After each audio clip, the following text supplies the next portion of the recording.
The blizzard had come early to Breckenridge, Colorado that October of 1882, turning the mining town into a frozen wasteland where even the strongest men struggled to survive. Tyler Pierce sat at his table in the back room of the saloon he owned, staring down at the ledger that told him he was doing better than most in this God-forsaken town, when he heard the commotion out front. The sound of breaking glass, followed by his bartender's shout, brought him to his feet, his hand instinctively moving toward the revolver at his hip before he caught himself. This was his establishment, after all, and he had a reputation for running a clean place. When he pushed through the door, what he saw made him freeze in his tracks. A woman had collapsed against the bar, her skeletal hand still clutching the whiskey bottle she had tried to steal. She was barely conscious, her lips blue with cold, her dress nothing more than rags that hung off a frame so thin he could see the outline of every bone. His bartender, a burly man named Frank, was standing over her with his fist raised, ready to throw her back out into the snow. "Stop," Tyler said, his voice cutting through the tension like a knife. "Bring her to my table." Frank lowered his fist but did not move to help. "Boss, she is a thief. She tried to steal from us." "I said bring her to my table." Tyler's voice carried the authority of a man who had fought for everything he owned and was not accustomed to repeating himself. He moved forward and scooped the woman into his arms, shocked at how little she weighed. She was nothing but skin and bones, her body shaking with cold and hunger. As he carried her to his private table in the back, he could feel every rib through the thin fabric of her dress. The other patrons in the saloon watched in silence. Tyler Pierce was known as a fair man but a hard one, a former ranch hand who had made his fortune supplying beef to the mining camps, and had bought the saloon when the previous owner gambled himself into bankruptcy. He was not known for charity, and the sight of him carrying this starving woman like she was made of glass was enough to make every man in the room take notice. Tyler laid her down on the bench beside his table and called for hot water, blankets, and food. When his cook protested about wasting supplies, Tyler fixed him with a look that could have melted the snow outside. "I am not asking, Henry. Bring soup, bread, and whatever else you can make quickly." The woman stirred as Tyler wrapped her in the blanket someone had brought. Her eyes fluttered open, and for a moment their gazes met. Even through the haze of starvation and cold, he could see intelligence in those blue eyes, along with a fierce pride that spoke of better days. She tried to push the blanket away, tried to sit up, but her body would not obey. "Easy now," Tyler said, his voice gentler than he had meant it to be. "You are safe. No one is going to hurt you." "I can pay," she whispered, her voice cracked and dry. "I just need time to." "Hush, we will worry about payment later." He poured water from the pitcher on his table into a cup and held it to her lips. "Small sips. Your stomach needs time to adjust." She drank greedily at first, but he pulled the cup away after a few swallows. "I said small sips. You will make yourself sick otherwise." Her eyes filled with tears, but she nodded. The humiliation of her situation was written clearly across her gaunt face, and Tyler found himself wanting to know how someone had fallen so far. She was young, maybe 23 or 24, with auburn hair that might have been beautiful if it was not so matted and dirty. There was breeding in the line of her jaw and the shape of her hands, despite the dirt beneath her broken nails. The soup arrived, and Tyler dismissed Henry with a nod. He pulled his chair closer and lifted a spoonful to her lips.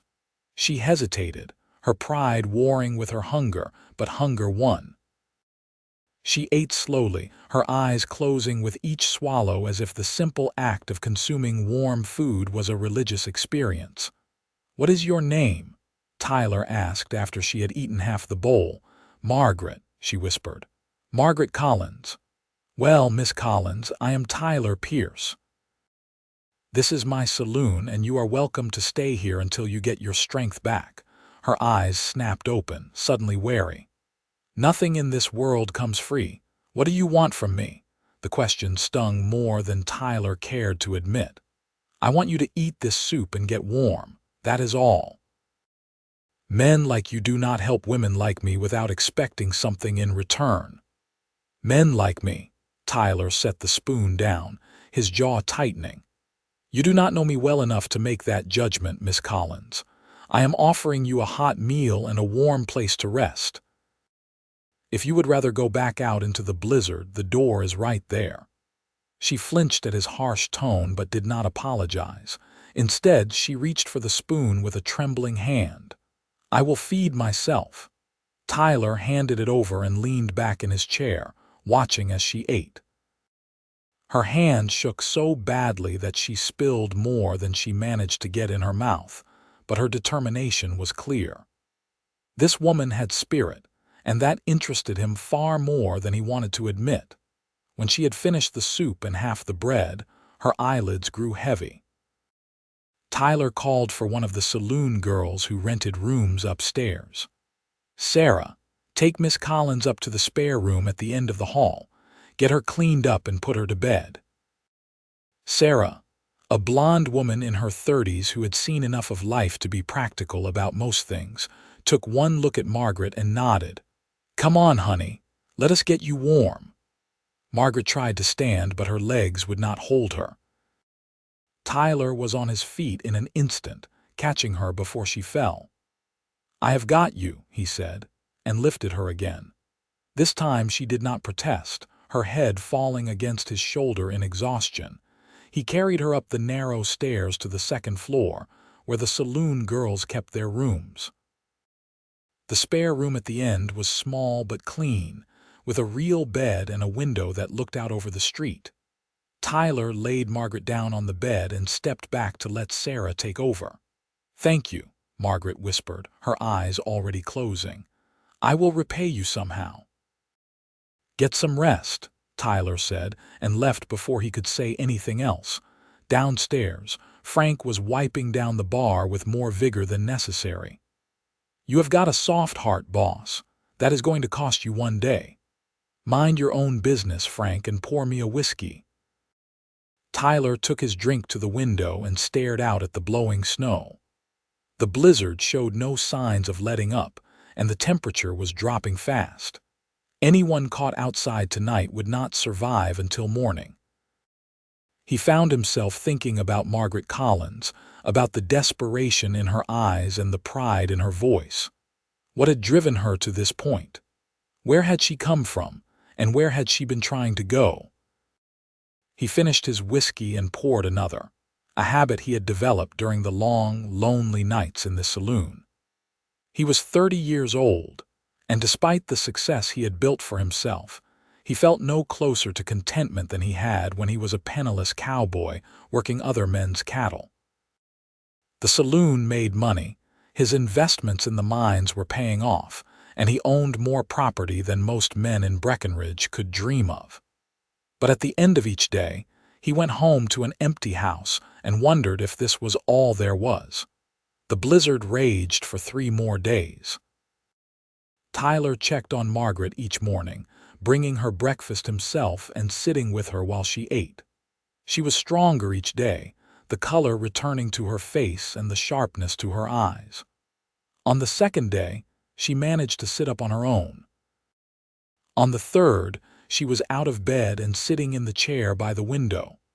Tell me about yourself, Miss Collins, Tyler said on that third morning, settling into the chair across from her. How did you end up in Breckenridge? Margaret looked at him for a long moment as if weighing how much truth to tell. Finally, she sighed. I came from St. Louis. My father was a banker there, respectable and well off. When I was 20, I fell in love with a man who worked in his bank. Charles was charming and handsome, and I thought he loved me. My father disapproved, said Charles was after my inheritance, but I would not listen. We eloped and came west. She paused, staring out the window at the snow. Charles had heard about the silver strikes in Colorado. He was convinced he would make his fortune here. We settled in Leadville first, then moved to Breckenridge when he heard about claims opening up. But Charles was better at spending money than making it. He gambled, drank, and ran up debts with men who did not take kindly to being owed. "Where is he now?" Tyler asked, though he suspected he already knew the answer. "Dead. Shot in a card game 6 months ago. The men he owed came after me for payment, took everything we had, which was not much. I worked washing laundry, cleaning houses, anything I could find. But work dried up when the weather turned, and I ran out of money 2 weeks ago. I have not eaten properly in days before you found me." Tyler absorbed this information in silence. Her story was not unique in the mining towns of Colorado, where dreams came to die almost as often as they came true. But there was something about the way she told it, without self-pity or blame, that spoke to him. "You can work for me," he said. "The saloon needs someone to manage the books and handle supplies. I have been doing it myself, but I do not have the time I used to." Margaret's eyes narrowed. "I do not work as a saloon girl." "I am not asking you to," Tyler said firmly. "I need someone with education and a good head for numbers. Sarah told me you can read and write better than most men in this town. That is worth something. And what will people say about a woman working in a saloon who is not selling herself? People will say what they always say. Let them talk." Tyler stood and moved toward the door. "The job is yours if you want it. Think about it." He left before she could respond, his mind already moving to the dozen other problems that required his attention. The blizzard had finally broken that morning, but it had left the town buried in snow. Supplies were running low, and he needed to organize a trip to the nearest settlement before another storm hit. That evening, when Tyler returned to the saloon after spending the day helping dig out the main street, he found Margaret downstairs. She was dressed in a simple gray dress that Sarah must have lent her, her hair clean and pulled back in a neat bun. She stood behind the bar with his ledger open in front of her, a pencil in her hand. "You have been cheated," she said without preamble. "Your whiskey supplier has been overcharging you by 10% for the last 3 months. Tyler came to stand beside her, looking down at the neat columns of numbers she had written. "Show me." For the next hour, Margaret walked him through the books, pointing out inconsistencies and errors that he had missed. Her mind was sharp, her mathematical skills far superior to his own. By the time she was finished, Tyler was both impressed and angry at himself for missing so much. "You are hired," he said. $20 a month plus room and board." Margaret's eyes widened. "That is more than fair. It is what the job is worth." Tyler closed the ledger and looked at her directly. "But I have conditions. You work here, you follow my rules. No stealing, no lying, and you earn your keep. Can you agree to that?" "Yes." She met his gaze without flinching. "I will not let you down, Mr. Pierce. Call me Tyler. We will be working closely together." Something shifted in the air between them, a recognition of partnership that went beyond employer and employee. Margaret held out her hand, and Tyler took it, surprised by the firmness of her grip. Over the next few weeks, Margaret proved herself invaluable. She reorganized the saloon's entire supply system, negotiated better prices with vendors, and implemented an inventory system that cut waste by a third. She was at the saloon from early morning until late at night, working with a focus that Tyler recognized because he saw it in himself.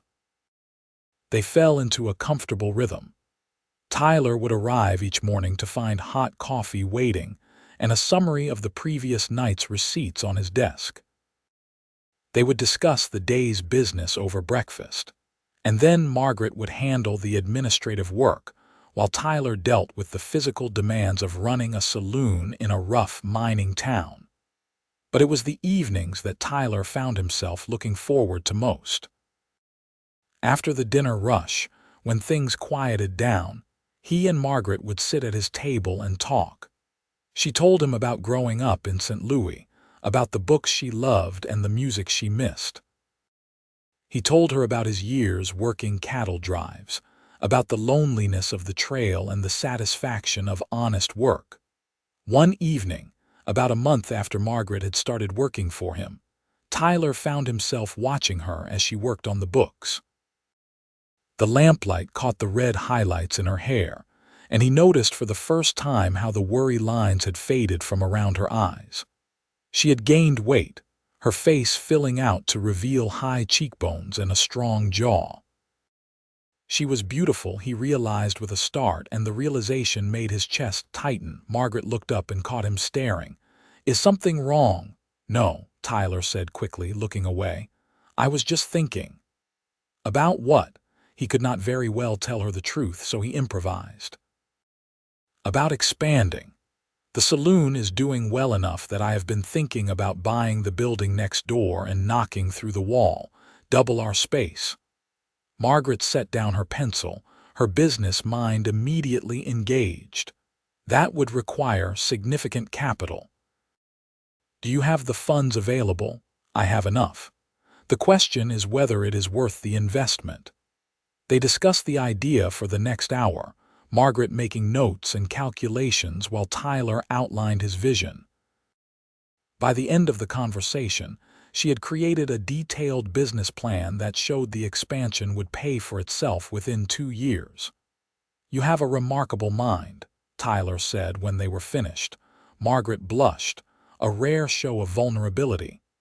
"My father used to say that. He wanted me to marry someone who would appreciate it, not someone like Charles who saw it as a threat." "Charles was a fool." The words came out more vehemently than Tyler had intended, and Margaret looked at him in surprise. He cleared his throat, suddenly uncomfortable.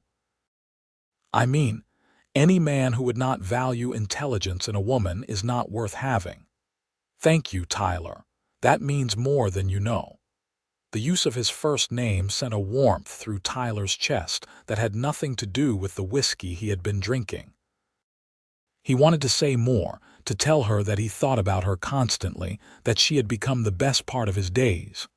But the words stuck in his throat, held back by years of careful self-protection. The moment passed, and Margaret returned to her work. But something had changed between them. A awareness that grew stronger with each passing day. Winter deepened its grip on Breckenridge.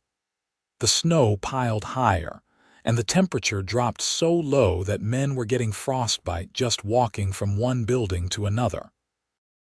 The saloon became a refuge, one of the few warm places in town where miners could gather after their shifts and forget about the brutal conditions outside. Tyler hired more staff to keep up with the increased business.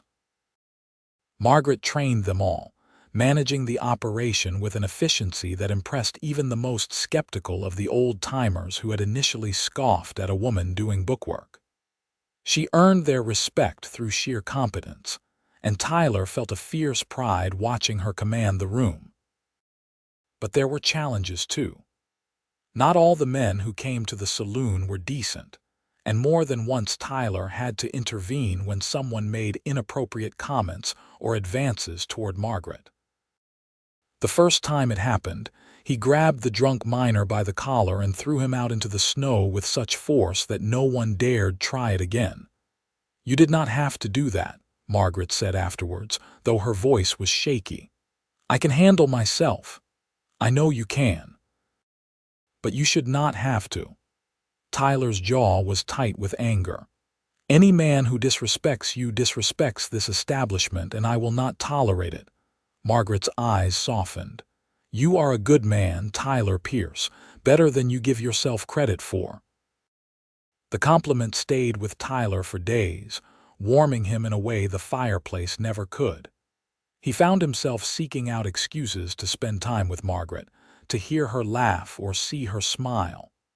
She had transformed the saloon, yes, but more importantly, she had transformed something in him.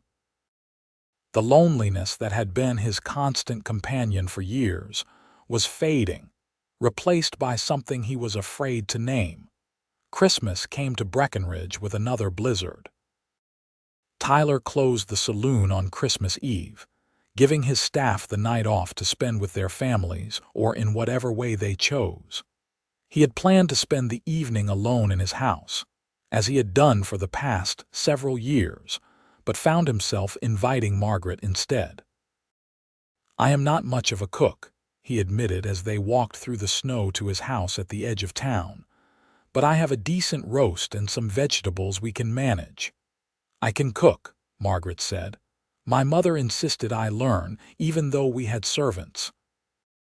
She said a woman should know how to take care of herself." Tyler's house was modest compared to some of the mine owner's mansions, but it was well built and comfortable. Margaret looked around with interest as they entered, taking in the simple furniture and bare walls. "You need curtains," she said, "and some pictures. This place is too stark." "I am not here much," Tyler said, suddenly self-conscious about the austere nature of his home. Never seemed worth the effort to decorate. Margaret removed her coat and moved to the kitchen, rolling up her sleeves. "Well, that is going to change. Go start a fire in the fireplace. I will handle dinner." Tyler did as he was told, smiling at her commanding tone. As he built up the fire, he could hear her moving around in the kitchen, humming softly to herself. The domestic scene filled him with a longing so acute it almost hurt. Dinner was simple but delicious. They ate at the small table in Tyler's dining room, talking about everything and nothing. Margaret told him about the Christmases of her childhood, about the elaborate parties her parents had thrown, and the gifts that had seemed so important at the time. Tyler shared his own memories, sparse as they were, of Christmases spent on the trail or in bunkhouses with other cowboys. After dinner, they moved to the fireplace with glasses of brandy Tyler had been saving for a special occasion. The fire crackled and popped, sending shadows dancing across the walls. Outside, the wind howled and snow pelted against the windows, but inside it was warm and peaceful. "This is the best Christmas I have had in years," Margaret said softly. "Thank you for inviting me, Tyler. I am glad you came." Tyler stared into his brandy, gathering his courage. "Margaret, I need to tell you something." She turned to look at him, her blue eyes reflecting the firelight. "What is it?" "These past few months, working with you, getting to know you, it has meant more to me than I can say. You are intelligent, capable, and strong. You have taken a disaster and turned it into something better.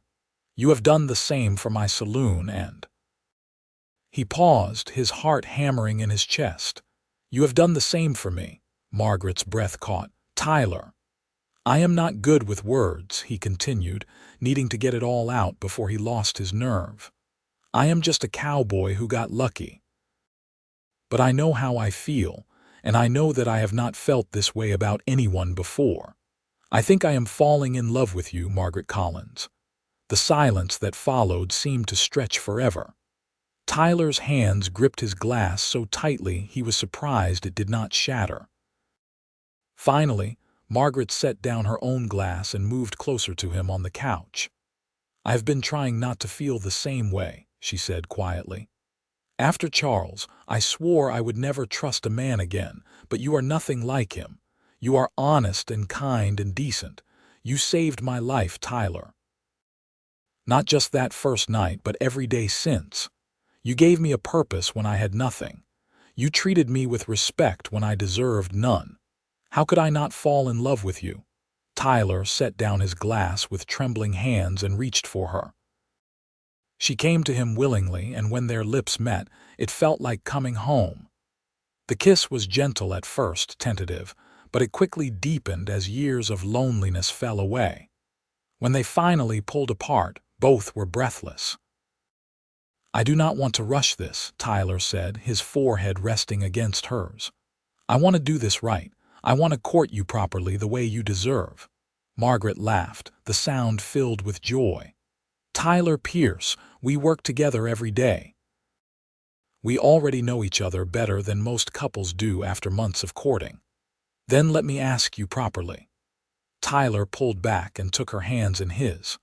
Margaret Collins, would you do me the honor of allowing me to court you with the intention of marriage? Yes, Margaret said, tears streaming down her face. Yes, I will. They spent the rest of the evening talking about the future, about dreams and plans. Tyler told her about his desire to expand beyond the saloon, to build something lasting in Breckenridge. Margaret spoke of her hope to use her education to help others, perhaps starting a school for the children of miners who had no access to proper education. When the hour grew late, Tyler walked Margaret back to the saloon through the quiet, snow-covered streets. At the door, he kissed her again, a promise of more to come. Sleep well, my love, he said. You too, she replied, and the endearment sent him home with a smile on his face. The news of their courtship spread through Breckenridge like wildfire. Some people were supportive, happy to see two decent people find happiness together. Others were skeptical, remembering Margaret's arrival and suspecting her of being a gold digger. Tyler heard the whispers and ignored them, secure in his knowledge of Margaret's character. They courted openly, taking walks together when the weather permitted and sitting together at the saloon in the evenings. Tyler bought Margaret dresses and books, delighting in her pleasure at each gift. She made curtains for his house and cooked him dinners, slowly transforming his stark residence into a home. In February, during a brief break in the weather, Tyler took Margaret on a sleigh ride into the mountains. They stopped at a clearing that overlooked the valley, the view stretching for miles in every direction. The sun was setting, painting the snow-covered peaks in shades of pink and gold. It is beautiful, Margaret breathed. Tyler dismounted and helped her down from the sleigh. He had been carrying the ring in his pocket for weeks, waiting for the perfect moment. This was it. Margaret, he said, taking both her hands in his. These past few months have been the happiest of my life. You have given me hope and purpose and love. I cannot imagine my future without you in it. He dropped to one knee in the snow, pulling out the ring he had commissioned from the jeweler in town. It was a simple gold band with a small diamond, all he could afford, but he hoped it would be enough. Will you marry me? Margaret's hands flew to her mouth, tears streaming down her face. Oh, Tyler, yes, yes, I will marry you. He slipped the ring onto her finger and stood, pulling her into his arms. They kissed as the sun set behind them, two souls who had found each other in the harsh wilderness of the Colorado mountains. They were married in April, as soon as the worst of the winter weather had passed. The ceremony took place in the small church at the center of Breckenridge, with half the town in attendance. Margaret wore a simple white dress that Tyler had ordered from Denver, and she had never looked more beautiful. Tyler wore his best suit, his hands shaking as he slipped the wedding band onto her finger. I, Tyler Pierce, take you, Margaret Collins, to be my lawfully wedded wife. I promise to love you, honor you, and cherish you all the days of my life. I, Margaret Collins, take you, Tyler Pierce, to be my lawfully wedded husband. I promise to love you, honor you, and stand by your side through whatever life brings us. When the minister pronounced them husband and wife, Tyler kissed his bride with all the love and passion he had been holding back. The congregation cheered, and for the first time in his life, Tyler felt truly complete. The reception was held at the saloon, which Margaret had decorated with ribbons and flowers. There was food and music and dancing, and Tyler discovered that his wife was an excellent dancer. They whirled around the floor together, laughing and happy while their friends and neighbors celebrated with them. Later that night, in the house that was now their home, Tyler carried Margaret over the threshold. She laughed, her arms around his neck, her eyes shining with love. "I love you, Mrs. Pierce," he said. "I love you too, Mr. Pierce, more than you will ever know." Their first year of marriage was not without challenges. Running the saloon together meant long hours and constant demands on their time.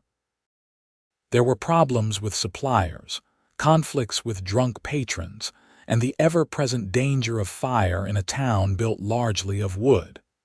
But they faced each challenge together, their partnership growing stronger with each obstacle they overcame. Margaret proved to be not just an excellent bookkeeper, but a savvy businesswoman. She convinced Tyler to invest in a restaurant attached to the saloon, serving decent meals to miners who were tired of camp food. The restaurant was an immediate success, and within 6 months, it was bringing in as much money as the saloon itself. Tyler, for his part, expanded his cattle business. He bought land outside of town and started raising beef cattle to supply the mining camps and the growing population of Breckenridge. Margaret helped him manage the finances, and together they built a thriving enterprise. But the best moments were the quiet ones. Evenings spent sitting by the fire, talking about their day. Sunday mornings when they slept late and made breakfast together. The way Margaret would touch his hand as she passed him in the saloon, a small gesture of affection that never failed to make him smile. In their second year of marriage, Margaret discovered she was pregnant. Tyler was overjoyed, though also terrified.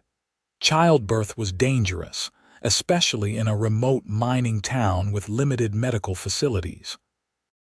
He hired the best midwife in Breckenridge and made sure Margaret had everything she needed. The pregnancy was difficult. Margaret suffered from terrible morning sickness in the first few months, and Tyler would hold her hair back as she was sick, murmuring words of comfort and love. As she grew larger, she had trouble sleeping, and Tyler would rub her back until she drifted off. He was attentive and devoted, treating her like she was made of glass. "I am not fragile," Margaret protested one evening when Tyler insisted on carrying her up the stairs. "Women have been having babies since the beginning of time." "Not my woman," Tyler said firmly, "and not my baby. I am allowed to worry." Margaret smiled and kissed his cheek. "You are going to be a wonderful father." The baby came in early November during the first snowfall of the season. The labor was long and hard, lasting nearly 20 hours. Tyler paced outside the bedroom, listening to Margaret's cries and feeling helpless. Frank had to physically restrain him at one point when he tried to force his way in. Finally, just before dawn, the midwife emerged with a tiny bundle in her arms. "Congratulations, Mr. Pierce. You have a son." Tyler's knees nearly buckled with relief. "Margaret, she is tired but well, you can go in now." Tyler rushed into the bedroom to find his wife lying pale and exhausted in the bed, but smiling. He knelt beside her, taking her hand and pressing it to his lips. "You were so brave," he said, his voice choked with emotion. "I have never been more afraid in my life." "Meet your son," Margaret said, and the midwife placed the baby in Tyler's arms. Looking down at the tiny, red-faced infant, Tyler felt his heart crack open in a way he had not known was possible. This was his child, his and Margaret's, a new life they had created together. Tears streamed down his face as he marveled at the perfect tiny fingers and the shock of dark hair. "He is beautiful," Tyler whispered, "just like his mother." They named him Thomas, after Tyler's father who had died when Tyler was young. Little Thomas was a good baby, quiet and content, and Tyler discovered that fatherhood suited him. He would wake in the night to help with feedings, walking the floor with his son cradled against his chest while Margaret rested. He built a cradle with his own hands, carving designs into the wood with painstaking care. The saloon and restaurant continued to thrive. Margaret managed the books from home now, bringing Thomas with her when she needed to check on things in person. The sight of her walking through the saloon with the baby in her arms became a familiar one, and even the roughest miners would soften at the sight of the child. When Thomas was 6 months old, Margaret approached Tyler with a new idea. "I want to start a school," she said. "There are at least 20 children in Breckenridge with no access to education. I could teach them in the mornings, before the saloon gets busy." Tyler considered this. "Where would you hold classes? We have that storage room on the second floor that we are not using. We could convert it into a classroom." Within a month, the school was operational.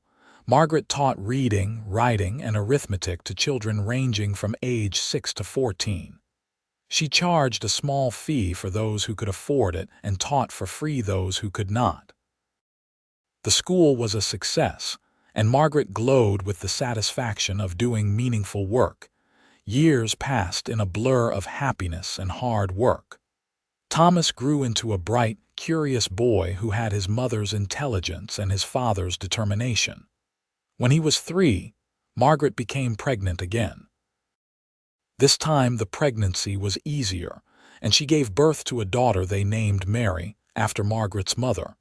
Mary was different from Thomas in every way. Where he had been quiet and content, she was loud and demanding. She had Tyler wrapped around her little finger from the moment she was born, and he cheerfully admitted it.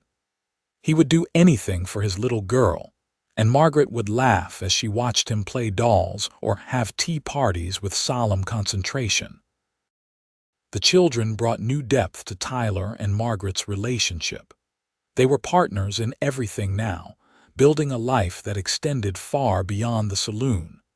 Tyler expanded his cattle operation and bought more property. Margaret's school grew, and she eventually hired 2 assistant teachers to help manage the increasing number of students. But through all the growth and change, their love remained constant. Tyler still looked at Margaret with the same wonder he had felt that first Christmas when he told her he loved her. She still touched his hand as she passed, still smiled at him across crowded rooms in a way that made his heart race. On their 10th wedding anniversary, Tyler took Margaret back to the clearing where he had proposed.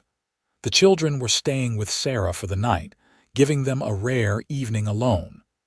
They stood in the same spot, older now and marked by the years, but still deeply in love. "Do you remember when I asked you to marry me here?" Tyler said, his arm around her waist. "How could I forget? It was one of the happiest moments of my life. I have been thinking about that night you came to my saloon, half frozen and starving. If that blizzard had not hit when it did, if you had not tried to steal that bottle, we might never have met." Margaret leaned her head against his shoulder. "I was at the end of my rope that night. I did not care if I lived or died. And then you fed me, Tyler. You gave me food and warmth and dignity when I had nothing. You fed my soul as much as my body." "You did the same for me," Tyler said. "I was successful but empty. You filled all those hollow places I did not even know I had." They stood together in silence, watching the sun set over the mountains. The life they had built together was not the one either of them had imagined, but it was better than any dream. From desperation and loneliness, they had created love and family and purpose. When Thomas turned 10 and Mary was 7, Tyler decided it was time to step back from the day-to-day operation of the saloon. He hired a manager to run things, though he still maintained ownership. This gave him more time to focus on the ranch and, more importantly, more time with his family. They would take trips into the mountains in the summer, camping under the stars and teaching the children to fish and ride. Margaret would bring books, and they would spend evenings reading by the campfire. Thomas was fascinated by the stories of adventure, while Mary preferred fairy tales about princesses and happy endings. "Life is not a fairy tale," Margaret told her daughter one night. "But you and Papa are like a fairy tale," Mary protested. "Papa rescued you from the blizzard, and you fell in love and lived happily ever after." Margaret looked at Tyler, who was teaching Thomas how to clean a fish, and smiled. "I suppose when you put it that way, we are a bit like a fairy tale, but the happy ending took a lot of work, sweetheart. Love is not just magic. It is choosing each other every single day." As the children grew older, Tyler and Margaret made sure they understood the value of hard work and education. Thomas showed an aptitude for numbers like his mother and an interest in the cattle business like his father. Mary was more artistic, showing talent for drawing and painting. They encouraged both children to pursue their interests while instilling in them the values of honesty and integrity. The school Margaret had started had grown into a proper institution. The town had built a new schoolhouse, and Margaret served on the Board of Education, helping to shape curriculum and hire teachers. She was respected throughout Breckenridge, known for her intelligence and her dedication to improving the community. Tyler's cattle business had made him one of the wealthiest men in the region, but wealth had not changed him. He still remembered what it was like to be a penniless cowboy, and he made sure to treat his workers fairly and pay them well. The respect he commanded came not from fear, but from the knowledge that he was a man of his word. On a cold January evening, when Tyler was 45 and Margaret 42, they sat together in their parlor while the children did homework at the dining room table. The fire crackled in the fireplace and snow fell softly outside the windows. "You ever think about that first night?" Tyler asked, taking Margaret's hand. "When I found you at the bar." "All the time," Margaret said. "I think about how close I came to giving up, to just lying down in the snow and letting the cold take me. And I think about how you gave me a reason to live again." "You gave me the same gift," Tyler said. "I was just going through the motions before you. Everything I did, all the money I made, it felt meaningless. You gave me purpose." Margaret squeezed his hand. "We saved each other." "Yes," Tyler agreed. "We did." Thomas called from the dining room, needing help with a math problem.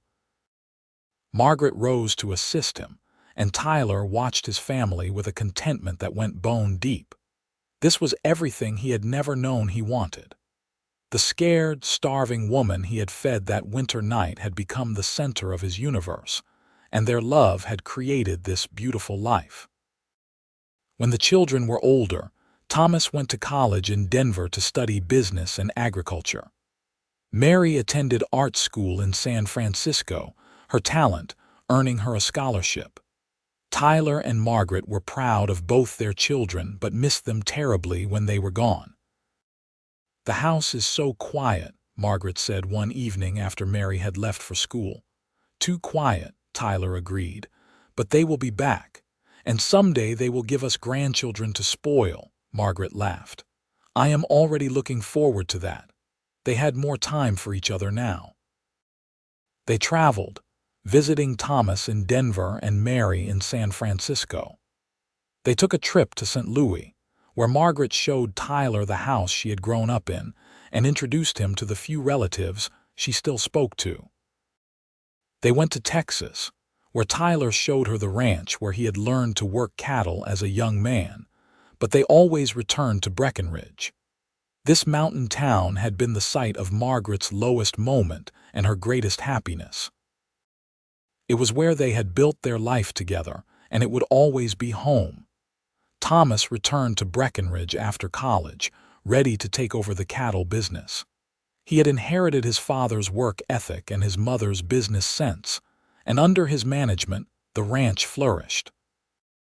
He married a sweet girl from Denver named Elizabeth, and they gave Tyler and Margaret their first grandchild, a boy they named after Tyler. Mary stayed in San Francisco, making a name for herself as an artist. Her paintings of the Colorado mountains were popular, and she had several successful exhibitions. She married a fellow artist, and they had twin girls that they brought to visit every summer. Tyler and Margaret slipped into the roles of grandparents with joy. They doted on their grandchildren, spoiling them in the way grandparents do. Tyler taught young Tyler to ride and rope, while Margaret taught the twins to read and paint. The house that had been too quiet was filled with noise and laughter again. On their 30th wedding anniversary, the whole family gathered in Breckenridge for a celebration. Thomas and Elizabeth came with their 3 children. Mary and her husband brought the twins. The house was chaos, children running everywhere, but Tyler and Margaret loved every minute of it. That evening, after the children were in bed and the adults were relaxing on the porch, Thomas raised his glass. "To my parents," he said, "who built something wonderful out of nothing, you taught us what real love looks like." Mary added her own toast. "To Papa, who has the biggest heart of anyone I know, and to Mama, who is the strongest woman I have ever met. Thank you for showing us what it means to be a family." Tyler felt tears prick his eyes as he looked around at the people gathered on his porch. This was his legacy, not the money or the businesses, but this family bound together by love. Later, when everyone had gone to bed, Tyler and Margaret sat together on the porch swing, wrapped in a blanket against the cool mountain air. 30 years, Margaret said softly. Where did the time go? I do not know, Tyler admitted, but I would not change a single moment of it. Well, except maybe I would have told you I loved you sooner, Margaret laughed. We had time to make up for it. That we did. Tyler kissed the top of her head. I love you, Margaret Pierce. More today than yesterday, and less than I will tomorrow. I love you too, Tyler. You saved my life all those years ago. You fed my body and my soul, and you gave me everything I did not know I needed. They sat in comfortable silence, watching the stars come out over the mountains. The blizzard that had brought them together was long past, but the warmth of their love remained constant. They had weathered storms together, built a life together, and created a family that would carry on long after they were gone. As the years continued to pass, Tyler and Margaret aged gracefully together. Tyler's dark hair turned silver, and lines deepened around his eyes from years of smiling. Margaret's auburn hair faded to white, but her blue eyes remained as sharp and intelligent as ever. They moved slower now, but they still walked hand in hand through the streets of Breckenridge, still sat together at the saloon that Tyler had never quite given up ownership of. The town had grown and changed around them. Breckenridge was no longer the rough mining camp it had been when Margaret first arrived half dead from cold and hunger. It was a proper town now, with schools and churches and shops. The mine still operated, but the wildest days of the Colorado Silver Rush were behind them. Tyler and Margaret became fixtures of the community, respected elders who had seen Breckenridge grow from a collection of tents and rough cabins into a real town. They were consulted on important decisions, their opinions valued for the wisdom that came with age and experience. On quiet evenings, they would sit by the fire and remember. Margaret would talk about that desperate night when she had tried to steal whiskey, so hungry she could barely stand. Tyler would remember carrying her up the stairs, shocked at how little she weighed, and the fierce determination in her eyes even as she accepted his help.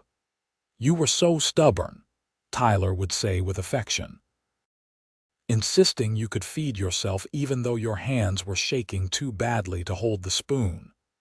And you were so gruff, Margaret would counter, acting like you did not care, but your eyes gave you away. I saw the kindness in them even when you were trying to be stern. They would laugh together, remembering those early days when they were feeling their way toward each other, both scared and scarred by life but willing to try again. Thomas took over more of the ranch as Tyler slowed down. The saloon was now run by a manager, though Tyler still checked the books with Margaret each week. It was a habit they had never broken, sitting together at their old table, her neat handwriting filling the ledgers just as it had for decades. When Tyler was 60 and Margaret was 57, he started having problems with his heart. The doctor from Denver who came to examine him was honest about the prognosis. Tyler's years of hard work had taken their toll, and he needed to rest more and work less. Margaret was fierce in her care of him, monitoring his diet and making sure he did not overexert himself. But she could not stop time, and Tyler knew his days were numbered. He was not afraid of death, but he worried about leaving Margaret alone. "Promise me something," he said one evening as they sat together watching the sunset from their porch. "Anything," Margaret said. "Promise me you will not grieve too long. You are still young, still full of life. Do not let losing me stop you from living." Margaret's eyes filled with tears. "Tyler Pierce, do not talk like that. I am just being realistic, my love. I am older than you and my heart is not what it used to be. When my time comes, I want to know that you will be all right." "I will never be all right without you," Margaret said fiercely. "You are the best part of my life. You have been since that night you fed me and gave me a reason to keep living." Tyler pulled her close, feeling the steady beat of her heart against his chest. "And you have been mine. Every single day with you has been a gift. I just want to make sure you know how much you mean to me." "I know," Margaret whispered. "I have always known." But Tyler fooled the doctors. He lived another 15 years, long enough to see all his grandchildren grown and to meet his great-grandchildren. He made it to his 75th birthday, surrounded by family, his hand clasped in Margaret's as it had been for nearly 50 years. It was a quiet passing in the end. Tyler went to sleep one night beside the woman he loved and simply did not wake up. Margaret found him in the morning, peaceful in death as he had been in life. She did not cry at first, too numb with shock. But when Thomas arrived and pulled her into his arms, the tears came, decades of love pouring out in great, wrenching sobs. They buried Tyler on the hill overlooking the ranch, with a view of the mountains he had loved. The entire town turned out for the funeral, honoring a man who had been part of Breckenridge's history for over 50 years. Margaret stood between her children, accepting condolences from people whose lives Tyler had touched. The house felt impossibly empty without him. Margaret would wake in the night reaching for Tyler, only to find cold sheets beside her. She would set the table for two before remembering she was alone. The grief was a physical thing, a weight on her chest that made it hard to breathe. But Margaret was strong, as Tyler had always known she was. She did not let the grief consume her. Instead, she channeled it into action. She established a scholarship fund in Tyler's name for children who wanted to go to college, but could not afford it. She donated money to expand the school she had started so many years ago. She made sure that Tyler's legacy of generosity and kindness lived on.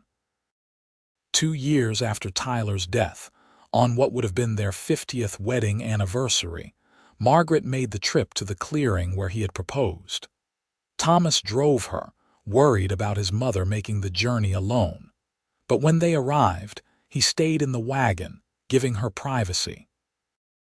Margaret stood in the clearing, wrapped in her warm coat against the spring chill. She could almost see Tyler there, kneeling in the snow, his eyes full of hope and love as he asked her to marry him. She could remember the feeling of his arms around her, the taste of his kiss, the warmth of his love that had sustained her through half a century. "I miss you," she said to the empty clearing. "Every single day I miss you, but I am doing what you asked. I am living, Tyler. For you and for me and for everything we built together. Our children are happy. Our grandchildren are thriving. The businesses are successful. The school is educating hundreds of children. We did good work, you and I. We took a terrible moment and turned it into something beautiful." The wind whispered through the pines, and Margaret could almost hear Tyler's voice in it, telling her he loved her, that he was proud of her, that he would be waiting for her when her time came. Margaret lived to be 81 years old, staying sharp and active until the very end. She taught at the school until she was 75, finally retiring when her eyes grew too weak to read for long periods. She spoiled her great-grandchildren and even lived to meet her first great-great-grandchild, a girl with auburn hair who reminded everyone of Margaret in her youth. On her last day, Margaret called her children and grandchildren to her bedside. She was weak but peaceful, ready for what came next. She held Thomas's hand on one side and Mary's on the other, looking at their faces and seeing Tyler reflected in their features. "I had a good life," she told them. "Better than I had any right to expect. I was starving and hopeless once, and your father saved me. He fed me when I was hungry, warmed me when I was cold, and loved me when I thought I was unlovable. We built all of this together, this family, this legacy. Make sure it continues. Make sure your children know the story of how their grandfather and I found each other in a blizzard and created something that lasted long after the snow melted." "We will, Mama," Mary promised through her tears. "We will make sure they never forget." Margaret smiled and closed her eyes. "Good. That is all I needed to know. Now I can go to your father. He has been waiting long enough." She died peacefully that evening, slipping away as gently as Tyler had. They buried her next to him on the hill, under a stone that read Margaret Pierce, beloved wife, mother, and teacher. She fed souls and changed lives. The story of Tyler and Margaret became legend in Breckenridge. Parents told it to their children, and teachers used it in their lessons about the history of the town. The saloon Tyler had owned, now a historical landmark, displayed their picture behind the bar. The school Margaret had founded still operated, now named the Pierce Academy in honor of both of them. Their descendants multiplied and spread across Colorado and beyond, but they always came back to Breckenridge for reunions. They would gather at the old house, now maintained as part of the family heritage, and tell the story of how a blizzard had brought together a desperate woman and a lonely cowboy, and how their love had created generations of happiness. On the 100th anniversary of that fateful night when Margaret had collapsed in Tyler's saloon, the town of Breckenridge held a celebration. There was a ceremony at the historical saloon, now a museum, where the mayor unveiled a plaque commemorating the moment that had changed two lives and, in its own small way, changed the town itself. The eldest of Tyler and Margaret's descendants, Thomas's grandson, who was also named Tyler, gave a speech. He was 70 years old, a cattle rancher like his great-grandfather, with the same steady gaze and quiet strength. "My great-grandparents taught us that love is not just a feeling but a choice," he told the gathered crowd. "That it is possible to take the worst moments of your life and transform them into something beautiful." Great-grandfather Tyler could have thrown great-grandmother Margaret back out into the snow that night. She was a stranger, a thief, someone who owed him nothing and to whom he owed nothing. But he chose kindness. He chose compassion, and in doing so he found the love of his life. He paused, looking around at the faces in the crowd, many of them descendants of the couple he spoke about. They are gone now, both of them, but their love lives on in all of us. Every time we choose kindness over cruelty, compassion over indifference, love over fear, we honor their memory. We are all here because a blizzard left a starving woman at a cowboy's table, and instead of turning her away, he fed her soul and won her heart. May we all be so lucky to find a love like that, and may we all be wise enough to recognize it when we do. The crowd applauded, and somewhere on that hill overlooking the ranch, Two souls rested side by side, their love story complete. They had found each other in the darkest of times, had built a life together through hard work and dedication, and had created a legacy that would endure long after they were gone. The blizzard that had nearly taken Margaret's life had instead given her everything she never knew she needed, and in saving her, Tyler had saved himself. Their story was proof that even in the harshest of circumstances, love could flourish. That two broken people could heal each other and create something stronger than either could have built alone. And that sometimes the worst moments of our lives are actually disguised blessings, setting us on the path to everything we were meant to be. The wind blew across the Colorado mountains, carrying with it the whisper of a love that had warmed two hearts through countless winters and would continue to warm the hearts of generations to come. Tyler and Margaret Pierce had lived, loved, and built something lasting. Their story was a testament to the power of compassion, the strength of partnership, and the enduring nature of true love. In the end, it was not the gold or the cattle or the businesses that mattered. It was the moment when a lonely cowboy looked at a starving woman and saw not a burden but a possibility. It was the choice to extend kindness when the world offered only coldness. It was two damaged souls finding wholeness in each other, and using that wholeness to build a family, a legacy, and a love story for the ages. And so the tale of how a blizzard brought them together became a permanent part of Breckenridge history, a reminder that even in the wildest of places and the harshest of times, love could take root and flourish. Tyler fed Margaret's body that first night, but over the years they fed each other's souls, sustaining one another through every joy and sorrow until death finally parted them. And even then, their love continued, living on in the hearts and lives of everyone they had touched, a warmth that no blizzard could ever extinguish.